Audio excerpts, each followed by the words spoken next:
मागील वर्षीच्या तुलनेत यावर्षी समाधानकारक पाऊस पडल्याने पाणी टंचाई निवारण करण्यासाठी तयार करण्यात आलेल्या प्रारूप आराखड्यात यावर्षी 8 कोटी रुपयांची कपात करण्यात आली आहे। यावर्षी पाणी टंचाई निवारण करण्यासाठी 29 कोटी 55 लाखांची तरतूद करण्यात आली आहे। अमरावती जिल्हा परिषदेच्या ग्रामीण पाणी पुरवठा विभागाने 21 कोटी 68 लाख रुपयाचा प्रस्ताव तयार केला आहे। यावर्षी जिल्ह्यातील 5 तालुक्यात सर्वात कमी पाऊस पडला। जर या 5 तालुक्यात समाधानकारक पाऊस पडला असता तर तरतुदीत अजून कपात झाली असती, असा दावा ग्रामीण पुरवठा विभागामार्फत केला जात आहे।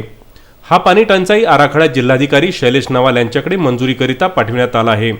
यामध्ये 1669 योजनेचा समावेश असून विहीर अधिग्रहणासाठी 3 कोटी 66 लाख तर नळ योजने दुरुस्तीसाठी 5 कोटी 32 लाख रुपये खर्च प्रस्तावित आहेत।